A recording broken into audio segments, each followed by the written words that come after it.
This video shows a presentation about the Immersive Sensory Training Programme. From Guide Dogs, Adult Services Support Lead Shaun Basham and Performance and Improvement Specialist Grant Smith present to the small audience. Morning everybody, good morning. My name is Shaun from Guide Dogs, and together with my colleague Grant, we're going to do a little presentation on the Immersive Sensory, I took out the bit, Orientation Training Programme, which we have got to shorten this title. It's trying to say what it does on the tin, but I think we need to find a better one for it. But anyway, my name is Shaun Basham. I work for Guide Dogs. I'm the lead adult. Anyway, it's a new job title, so I don't forget that. It's a new job title. Let's not confuse about rehabilitation trained, joined Guide Dogs in 1995, and this is my colleague Grant. Grant speaks.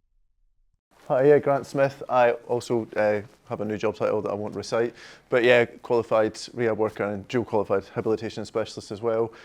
Did about 18 years practicing, and then I've been with Shaun in service improvements for a couple of years, and we've been working on various projects and keeping the VRS service, as Simon mentioned earlier, developing for the past couple of years or so. Shaun speaks. So we have been a bit of a double act, which you might then think we should be doing this quite smoothly and well rehearsed. It might not appear that way, but anyway, but we'll move on. So what we're talking about this morning is this Immersive Sensory Programme. And just to give you a brief overview before we go into the slides, what it actually is, it's an opportunity for people to focus and develop on orientation skills with a multi-sensory approach. And as we go through this, you might start thinking, well, I do this. But the whole point of this programme, and as we go through it, is about having this distinct opportunity to get into those details of supporting somebody within their roots, within their orientation, and begin to even problem solve to understand the root causes that maybe why does somebody struggle on a certain part of a route? What is that distraction? What is it in the environment that can help them? But as we go through, we'll explain that a bit more. The other aim for this is, although we work for Guide Dogs, it's not about just developing somebody's skills to be a great guide dog traveller. It's whatever their mobility aid is, whether they're a cane user, simple cane, functional vision, or a guide dog owner. It's the same sort of, although it's a different set of skills in terms of what mobility aid they're using, they have to have good orientation. And we use this program to begin to support people to transition from cane to dog travel. And the purpose of that is, obviously, dog travel is very less tactile. So somebody who's been a good cane user is used to finding, solid landmarks, or they've been following the shoreline, obviously lose all of those clues when they go into guide dog travel. And consequently, at the other end, where somebody, maybe the guide dog is no longer right for them and they move into cane travel, again, it's another set of clues and another set of stresses. So it's a program that could be for both. One of our directors wanted to call it cane to cane line, and we declined that, which is why we have the sort of slightly chunkier one. So as I said, as we talk through this program, you might think, I already do this, but the feedback that we're getting from specialists is that the program that we've designed is a great teaching resource.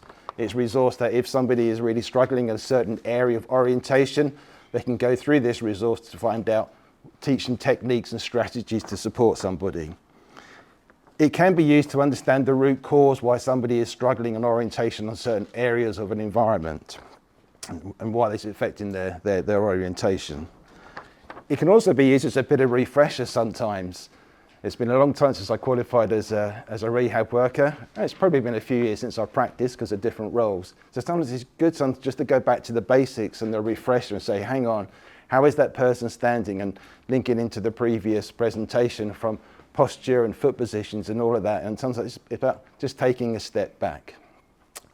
This program is also, when we sort of shared it with our habilitation specialists working with children, they said, look, it's quite similar to what we do with our kids and our children at schools, which of course it is, because they're learning skills for the first time. But often with adults, we just make an assumption, well, they've always walked, they've always done this, everything's going to be okay. And we don't always take them back to that detail bit to say, well, if you're going to start moving, let's make sure before you move anywhere, your posture, your alignment and your knowledge is good. So it's a little bit like that. Sorry, Grant, I didn't read the script that we prepared. I've sort of ignored slightly. Grant speaks. I meant to start after he said, no. I think just to like a bit of context setting as well, that Shaun alluded to the title, and I've been accused pointed out that I've got quite an attention to detail and I quite like evidence-based practice. So we, in our discovery phase of the project, spoke to CNIB in Canada, we spoke to, confusingly, Guide Dogs for the Blind in California, we spoke to Eddie in New South Wales, Guide Dogs New South Wales, and the occupational therapists in the Netherlands, so all of whom are contribute. Oh, and there's a book written for habilitation called the 6-Step Method. So ourselves and our project team looked and connected with all these schools who are doing programs like this already. So some called it Cane to Canine, some people called it transitional skills. A couple of schools call it immersive because they literally, in America, you come for a week and you're immersed in it like every day, immersing yourselves in these skills. And then Mark Gillard from Guide Dogs for the Blind in California was probably the person who heavily influenced us the most because he's doing, we designed based on a lot of that, and then we've evolved it. His was based on Louis Braille's school way back in the day, so it's all come from different places and it's evidence-based, but we're now at the development stage of the project, so we've got some evidence, but there were the really early stages of it, so we've taken that clinical information, there was about 8 of us in the project team at first, with all our different experiences, senior VRSs, dual qualified person, with some managers who have been promoted from VRSs as well, to kind of build this into a workable program, and it's now being piloted. So what are we calling it sort of depends on how this project will go really as well, because it is, for us at Guide Dogs, important because that very distinct change from tactile mobility to guide dog mobility, but we didn't want to just build it for that, like Shaun said. We want it to be a program for everybody, and we've built it in a sequential way. So we've isolated, not all of the senses, but we've isolated some of the skills. So what's underfoot, body and spatial awareness, auditory skills, and functional vision last, because that's kind of the last skill you implement once you've got. So you isolate them, learn everything in isolation from simple to complex, ideally from indoor to outdoor, taking those skills, and then you start to do a multisensory approach, so you blend them together. And as Shaun mentioned, because we've built it in that way, depending on the person, you might not need to start right at the beginning with that skill. So because we've mapped it as a menu of options, you can almost map the person as to where you start with each one. But it is, if someone's got none of that, you can start from complete basic to advanced. So that's it. Shaun speaks. We took about half a day to write this warm-up script, and I think we didn't need it, Grant. We could chuck that away. Grant speaks. It's quite nerve-wracking because there's only about 30 of you there, but there's quite a lot of you over there in that little camera. So, Shaun speaks. We have put together a few slides just to give you a bit more detail on what we've been talking about, and there's also a little video on there. But the video that we've got, the local specialists were literally just filming it on their phone, so it's not professionally made or anything like that. But as we just go through that, and again, we'll share these slides. So what is it? It's training to specifically develop a person's orientation skills using sensory awareness with less emphasis and reliance on tactile landmarks and clues. So again, it's getting somebody to be a fluid mover through the environment. Excuse my language, sometimes less clunky, more fluid, more invisible going through the environment. And I think that's probably what most of our clients would like. But it's about us having the time sometimes and the skills to actually help create that. It's to develop their ability to sequence routes through alternative landmarks such as auditory and kinesthetic skills, to develop confident orientation, and again, fluid movement is there, and problem solving skills. And the OTs that we spoke to in Holland have a very nice sort of way that they do this. It starts sort of up with all we do is making sure that before the person leaves home, that they know what the plan is, they know where they're heading for, they know what are the clues and landmarks that they're using, and they check on that. And as they develop the skills, step number 2, and I can't quite remember what they are, so I'll make it up slightly. Step number 2 is as they're moving around, of course, as our clients do, they might find a landmark, they might find an obstacle, and there's pause, and it might take a minute, it might take a little bit longer to work out what it is and where I need to go. Their aim is that actually becomes just a brief second. So they're actually just moving, they find it, know what it is, yeah, I just carry on moving. That's the fluid movement that we're trying to get to and achieve. That's our goal, that's what we're trying to do. Grant speaks. When I look it up, it's called the model of compensation, and it's like about those tactical skills and thinking in the moment and getting to the point where you can think in the moment. So, Shaun speaks. So the benefits, many of the skills I say are transferable and they're valuable for both cane and guide dog travel. We have to put the guide dog travel in it because we work for guide dogs. They pay our salary, so we can't hide that. It is about the skills and techniques to improve a person's orientation. And part of that, when we talk about the environment, it's about making sure a person is aware what's in the environment, what can I need to be attentive to. And one of the videos that we show you, the lady was traveling for many years, she's a guide dog owner, and there was a river or a stream on her right. And at the end of the, not at the end of the stream, but at a certain point she would turn right. But for years and years and years, she never actually used the sound of that stream or that river to identify when she had to turn right. And for years and years and years, she would miss it. She wouldn't be able to clue her dog in. She would miss it and get side assistance to come back. And it was only when somebody spent some time with her to say, what's around you? What can you hear? What are you sensing? Oh, there is a river there. And then the sound disappears. That's when I turn right. But it hadn't been brought to her attention. Partly because, probably for cane users as well, she got very much used to, this is how I travel. Excuse me, the dog does it for me. The dog knows it very well. And I think for cane users as well, they get very, this is what I've done. These are the landmarks I've always used. And it's encouraging people to pause and think what else is out there. So as I said, it's at the end of a partnership. You can support somebody to become a guide dog owner by learning new skills. And you can support somebody at the end of the program to attain back to more traditional travel. And Mark Gillard in California is now beginning to get some evidence that guide dog owners who have been through this program have certainly benefited on class. It's helped with that transition. And those guide dog owners that haven't been through it now want to go through this program. Again, because it's a set of skills that, because they're adults, people haven't maybe taken that back down to that level of detail and training, which maybe the sort of younger children through HAB have achieved. Grant speaks. No, and just to add to that as well, some of the research we've been doing, and you guys will know through your experiences, as we age, as we all age, our orientation diminishes, our ability to orientate, so our egocentric orientation, so how we orientate around things, deteriorates, and our allocentric, forgot the word then, allocentric orientation, understanding how things are in relation to each other, our cognition deteriorates, so that becomes more difficult. So we're experiencing guide dog owners who are third, fourth, fifth time guide dog owners, and also let's not forget it's just a dog. It is a dog, it's not just a dog. It's a dog that might not do what it's meant to that time. So if your cognition and your ability to orientate is diminished and you're on your third, fourth, fifth dog, foundations, building these blocks and doing actually that repetition and isolating these orientation skills, I think is key for us really. Shaun speaks. And this is still person-centered. It's about assessing the person, understand where are those skill gaps. What, in terms of sensory skills, what can I teach them? So again, this program is flexible. It's not just pushing everybody down to the same route and style of training. And of course, you all do that as specialists. You tailor your training. It can be delivered in one-to-one, but we're potentially thinking we can also do this as group training as well, which again, in terms of efficiencies and bringing people together in terms of peer-to-peer support. So it's something that we want to test as well. And as Grant said, the program can deliver in sequence. We can take people indoors and then develop those skills in confidence, take them outside into the environment, still in safe, quieter areas, but eventually transfer those onto their home routes. Over to the aims. Grant speaks. Oh, okay.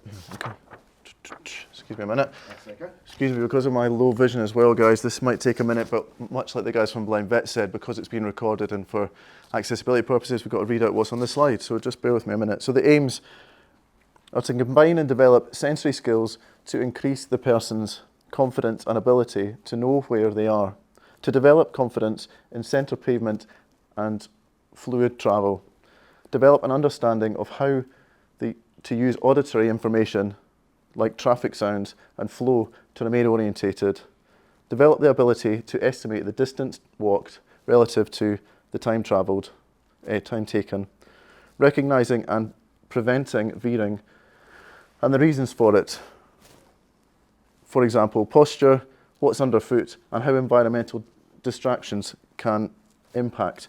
Now, like Shaun said at the beginning, this isn't new as a VRS, right? This isn't new at all. But what we've done, like I say, is because one could argue that we've standardised mobility, and there is a structured path which you take with mobility skills, with your cane skills. But we've perhaps not in this programme is perhaps it has been done, but we felt structuring orientation and looking at orientation in isolation from mobility. My first job out of college was with blind vets, and it was amazing, and we could do these unlimited, loads of time focusing, and I moved to local authority, and it was like, right, caseload, when you're moving on to the next case, and it was very tactile focused because people were determined, let's get this route done, let's get to your end destination, let's move on. So what is natural to be very tactile focused and cane focused, but then didn't have the time or the resource necessarily to go, let's just focus on what's underfoot for a session or a program. Let's just focus on listening. So it was that kind of, we've thought if we can build this in a structured, sequential way, then you can pick from it as you like. Shaun speaks. Because one of the challenges we find in guide dogs, as rehab specialists, is we will support somebody to develop orientation mobility skills, and then we connect with our colleagues in the guide dog service. And of course, sometimes they'll look at those person's skills and saying, but that's not where they need to be for the guide dog. But we might have been working ages to get them independent on a number of routes. So we have to think about what set of skills do they need in terms of their cane use, but actually what set of skills do they also need in terms of that make the partnership successful. So this is part of that balance. Grant speaks. So excuse me, a bit of reading again. What is immersive training? It's not necessarily new. It gives the opportunity to be targeted, focused on individual elements of skills development by increasing awareness and use of the environment for good orientation, utilise residual vision in a targeted manner, improving movement in space, developing fluid movement and quick decisions, complete a pre and post survey to measure change and performance, both with the client and the VRS actually. Don't worry guys, we'll get back to some normal pace in a second. So the menu of options, skill set development, walking in a straight line over different surfaces, body posture and alignment for effective movement, judging distance, so that's time distance travelled, recognising different surfaces underfoot, sequencing routes, including what's beyond and problem solving, focused exercises for developing residual vision, traffic alignment and parallel, Shaun can't say this, neither can I, much like parallel and perpendicular. I purposely gave Grant that slides because I struggle on both of those words. Sorry, mate. That's all right, alongside or at 90 degrees. Yeah. Last one from me. So the menu of activities is divided into 5 categories, as I mentioned before: developing body and spatial awareness, developing awareness of what's underfoot, developing auditory skills, developing functional vision strategies, and then merging them together, merging the senses. Within each category, there are several skills that can be taught. Each skill has what does that say? Subsections. Yeah. What skill is being taught, why and how, and then some suggested activities. So it's very broken down. Over to me? Yeah, apply this to an example of one of the activities. Shaun speaks. And just to go back a little bit, one of the key things for us is to get people to walk as confidently as possible, as central pavement position as possible, because obviously that's where the dog's going to be. And most of the clients will say at a certain stage, I didn't know that's how far I had travelled along the route, because they're moving a little bit faster maybe than they had with the cane. And because they're now in the centre of the pavement, hopefully, they've missed a lot of the clues they may have used if they were shorelining or finding clues along there. So again, it's developing those skills. So I'm just going to go into an example. So the way that we created a document, and I think once we've done a little bit more testing and developing and refining, and we've got a number of staff that are helping us, I'm quite happy to share that with Simon, and if it becomes a useful resource for everybody. So within this guidance we created, to say there's different columns. We've got what skill is being taught. So the specialist can sort of go through to find, okay, what do I need to do? And this one, it's body movement and rotation. There's like a description of why is it important. Increases the client's ability to turn their body accurately through 90, 180 and 270 degrees for turns, and benefits directional travel. And then we have a section there which is, so how do I teach that? And this is only a few examples. And what we're trying to ask the specialist to do now is keep on adding to that as a resource, because one technique could work for one person, but you might need a different strategy for somebody else if you just want to build what those resources are. So in the how, Usually clients prefer directional language, degrees, clock face, quarter, half or three-quarters turn, compass points, and ask the client to practice squaring off and practice the turns. Use props such as chairs and platforms to create a start and end in point positions, then remove the props as muscle memory develops, and then apply those turning points en route, initially using sighted guide. And they're probably the sort of things that you already do. As you said, this is not new, but we're just creating this resource library for all of our staff, because we have staff that are very new, still training, those that have just been recently qualified, and those that are more long in the tooth. Don't know who that is, Grant. We didn't mean me. So a little example is a guy I'm going to call Pat. Pat has no functional vision. She's been a GDO for 30 years. And no excuse, it's quite natural. She's become very reliant on her guide dog for travel, and over a period of time, obviously the dog knows her turns, etc. So again, she didn't need to think about the stream on her right, because the dog just took her down the turning, but without the dog, the confusion starts. And she said the environment is something that's out there, but Pat has limited experience of engaging or using it to advantage. And she did say to the rehab specialist, she actually found the environment quite fearful. Having the dog with us was relatively okay, but without that, the environment was just a scary challenge. So if her dog retires, she's at risk of being housebound. Oh, and she's a non-cane user. So through the assessment, identified opportunities for skill improvement for Pat was a sense of distance travelled. So initially Pat had no sense of distance travelled. It was, instruct the guide dog, and the guide dog would support her in terms of where she's going, but how far she had travelled on that route, she didn't have any idea. Working on sequencing of routes, there was gaps in the client's sequencing ability and memory retention. It's all part of knowing where she is within that route. Traffic for orientation, just again, wasn't in her consciousness, had never used it. The same as the stream on the right, just never used it. Other skills to develop was posture and movement. Her right leg turned out slightly, and she had a hearing impairment, which caused her to veer to the right. She had balance and straight line walking was again influenced by that veering, so that wasn't very good. And she could be impacted by any slope or gradient. As it says on there, she wasn't very good at identifying slopes, particularly up. Yes, okay, if they were significant, yes, but if they were just subtle, she wouldn't pick it up. If they were down inclines, she might, but again, it wasn't that great. And turning through a quarter, half, or three-quarter, or full circle in both directions, she wasn't really good at that either. So just aligning travel wasn't that great. So just got a couple of videos just to share with you. And it's just remember, she's not a cane user, been completely reliant on her guide dog. And these videos have been made on an iPhone, so I'm not too sure what the sound will be like, so I'll sort of explain a little bit what's going on. This first video is about developing straight line walking, but not just straight line walking. As you can see, it's also about identifying how far she's been traveling. So this is an image of Pat. And I say that she's not a cane user, she's always been veering, she's never used anything apart from a guide dog, and this is a bit where we're just trying to encourage her to walk in a straight line. She's got no functional vision, and also begin to identify how far she's walking. So in this exercise, the VRS found a quiet area and is using cones, of which she's not counting steps, she's just trying to get the feeling of how far she's traveling. So Pat is walking unaided, she's walking on a fairly wide pathway, and there's a number of cones. So at this stage, the rehab worker is just getting to encourage her just to walk in a straight line, and she's verbally saying you can't hear it when she thinks she's passing one of those cones. Grant speaks.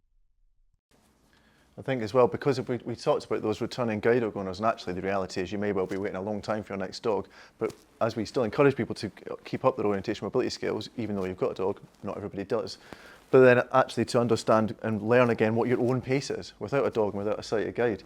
Quite a big thing, right? If you've had a dog for, I don't know, 10 years. Shaun speaks. So I'll try another one on this video, see if it comes up again. So this is the specialist who's guiding Pat on this first little video. So this one is him getting her a little bit more familiar. So he's walking with her to give her confidence, but again, she's in control of saying, as they walk on, where those cones are. So she's saying, yes, I think this is where the cone is, or etc. So this is the practice run. Just give it a couple of seconds, just everything that you would normally do. I'm not endorsing this sighted guide technique, by the way, the hands in the pocket, so any comments, please take to the professional network. And just assuming it's a cold day, always keeping an eye on his wallet. Grant speaks. Well, it was a habilitation specialist film, so maybe he was just trying to be cool. Yeah. Shaun speaks. But this was Pat stopping when she thought she was at the cone, not the rehab worker. Grant speaks. So yeah, that time distance travelled element is really difficult and really important as well, as we all know. But you know, how far have you gone with cane travel? I know how far I've gone because I found the next thing. But actually, if you're walking, and people's own measurement of time and distance is variable as well. As you know, in the UK, we're imperial and hybrid with metric at the same time. Is it 5 metres? Is it 10 foot? Is it car lengths? Is it whatever works for the person, of course? But you know, having the opportunity to practice that and get used to it before you're then interrupted by another sensory distraction, I suppose, that's why we do it like right from simple and indoors if you can really, or a really quiet area, because straight away if you hear, oh, I know where I am now because well actually it's not been your body and you're moving through space, you've taken another clue. Or going back to Shaun's point about the river, like she's never had to pay attention to that, and suddenly we're saying, well, pay attention to that as a landmark and then turn. Well, hang on, how far have I walked along the river? It could be that the bridge could be 15 metres long. Shaun speaks. So the next video is just moving on from that. So now Pat is walking independently without sighted guide towards the specialist. And again, she's making those decisions when she's near one of the cones. And she's pretty much aligned to that. It's not far off at all. And this is somebody who didn't have any idea before about the time distance travelled. So it's just giving her that confidence. Grant speaks. If you think back to what blind veterans were saying earlier, if you look at how, you know, kind of our posture or gait, or, you know, this is scary stuff, right? Shaun speaks. And I'm not too sure how old Pat is, but she's no youngster. I think I'm okay to say that. So again, this is the first time she's ever done anything like that. So hats off to Pat, because she was really giving it a go. Go on to the next slide. I think there's just one more. This one here, where this is more about, again, central pavement travel. So this is, again, just Pat walking on her own. She's still identifying where the cones are. She's still calling that out. Tony every now and then does a clap or a stamp, just so, again, to give her some sort of directional. But again, for somebody who had, I said earlier, a veer to the right, she now understands that. So she's now compensating for that. She's aware of it. And she's heading up. And the other thing that she is using, you can't hear this, but there is traffic. Every now and then you can see a car going past. And now Tony's getting her to be attentive to that traffic sound, so she's heading towards it. So already now she's getting better central pavement walking, better straight line. Time distance travelled is beginning to use traffic as well. Grant speaks. Which is perpendicular to her. Oh, good use of that word. But then even just, I mean, it's really obvious stuff and it sounds really simple, but you see the difference in the way she's walking and how she's handling herself in that, you know, yeah. Shaun speaks. And the final video is, again, she's not a cane user, so Tony wanted to just give it a go. What can you lose? It's okay. So on this one here, this is the first time that she had held a cane. So in exactly the same environment. So in this example, it's still about getting her to travel as a straight line as possible. And Tony says, just be relaxed. We're not talking about sweeping the cane. In this video, she's just pushing the cane forward so it doesn't affect too much of her balance and that. Let's just see, can you walk in a straight line, holding the cane and just pushing it forward, just as a starting go for her, which she did successfully.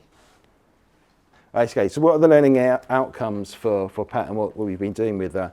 So the training has introduced and developed Pat's body and spatial awareness, time distance travelled, developed auditory and straight line travel skills, which she didn't have before. Pat now feels she has a sense of control and is starting to understand how to use the environment to her advantage, where before she was fearful of the consequences of even going out on her own, let alone without her dog. As a result, stress resilience has improved, problem-solving skills, cognitive function are improving. Most importantly, Pat is enjoying the sessions and achieving success. And I think we all know that. You've got to have an element of fun and a good relationship, and that is certainly happening in that particular one. So we've got a number of teams who are building these resources, but we also have some other teams. Isn't that true, Vicky? Yeah. And people in the audience that are also helping to develop this. And we're having an initial focus on those that are waiting for a dog, because unfortunately that time is a little bit longer than we would like. So we want to develop their skills in preparation for class. But actually we're beginning to broaden that. So somebody who's coming through our front door who could need some of these skills to develop, we can support there. And it might just be a guide owner who's struggling on certain parts of a route to cue their dog in. We can go out again, understanding what is the problem, understand the root cause of that orientation issues, and begin to build this in. So during this period, we'll gain specialist feedback and also client feedback to identify the value. We're doing some pre and post surveys of how their skills were, and it's very much self-scoring. The client will self-score their own abilities in terms of their confidence, straight line travel, and then we get them to score themselves at the end. Has there been an improvement? So we're going to use this to develop staff's practice and develop staff resources, including training videos. And if the pilot identifies value, develop the program into resources for all staff to use into those techniques. Build it into everyday training, but we might also build it into a standalone program that everybody that comes in for a guide dog, we will go through all of the program, part of the program, what is relevant to them. This is all about making people not just successful guide owners with a partner, but just better mobility. Grant speaks. I think as Shaun mentioned earlier as well, we've built it, and as we did this discovery phase and we've defined it now into a pilot, but as Vicky and some of the other guys are testing it, we might find that it needs changing, but also it's organic. So that menu of options, there's some examples of activities, but you might find something what's better than that or adds on to it. So it's much like we all do, we talked earlier about, the textbook and how that works, but then adapting it. And then it'll become something else, I'm sure, whether it's an immersive program over several days or whether it's done like a typical weekly visit will depend really on the person, of course, but we're quite fortunate, I suppose, at Guide Dogs that we've got the opportunity perhaps to do that immersive piece of work. But it'd be great to see it tested in different formats as well, to see its success. But yeah, it's pretty early doors, isn't it, guys? So I guess we're probably not even a month, I guess, into the test. Shaun speaks. Yeah, about that. Yeah, about a month. And once we've done that, we'll be sharing it again with the other schools that helped us to. Grant speaks. And Mark Gillard, who built it, it's quite good that we founded it on based on a lot of his stuff. We sent our work to him, and he said it's improved, and he's really impressed with what we've added. So that felt quite nice, actually. And to mention some of the reference material as well, the 6-step method, which actually was a book written by a guy in Australia. Is really, although it's built for habilitation, is really great for structure and orientation, I found. And I'm not going to recite all 6, I don't think, accurately, but he uses 3-letter acronyms. Establish your target. Now establish your position. Establish your target. Distance, direction, time. Nearby considerations. So what's what I mean? And then are they useful, useless, or interesting? And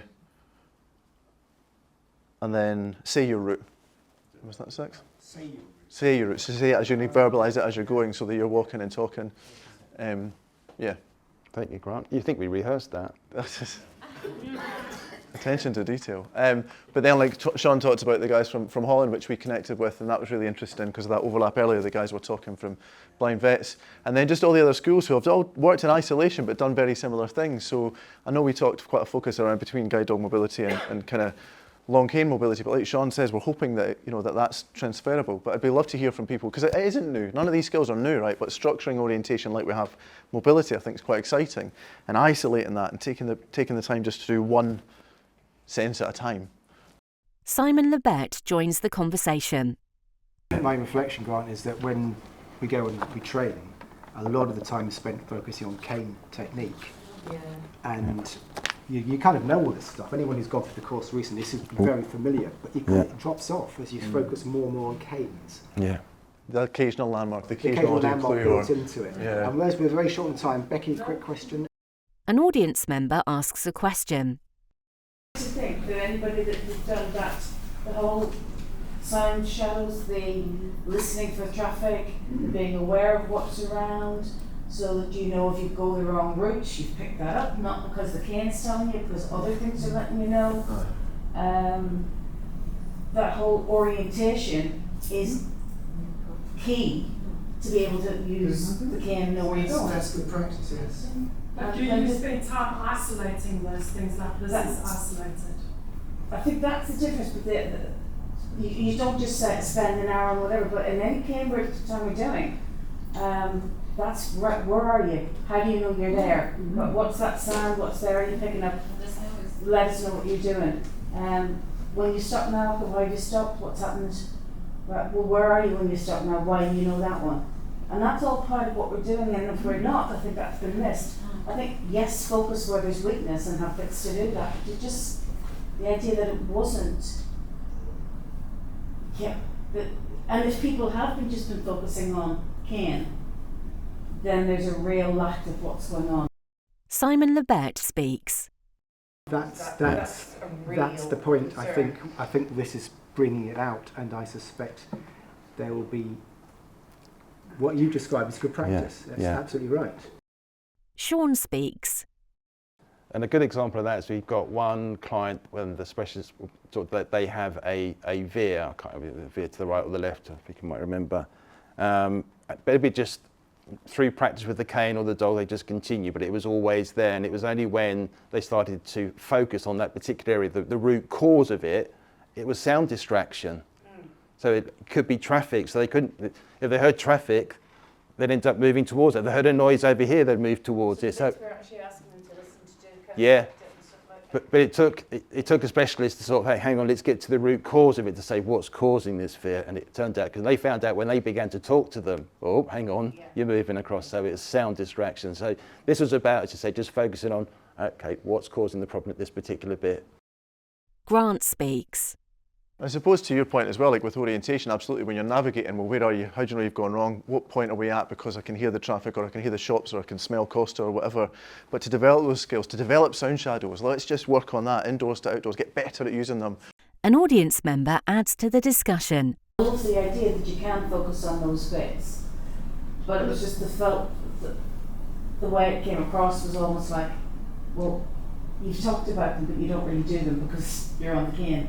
And I would object to that. Grant speaks. Oh, no, absolutely not. No, you guys are using orientation as part of that route training, but I think what we're talking about is just isolating the skill and practicing on that without a cane. I'm not trying to say that doesn't happen in orientation mobility all the time. Absolutely, you're building those.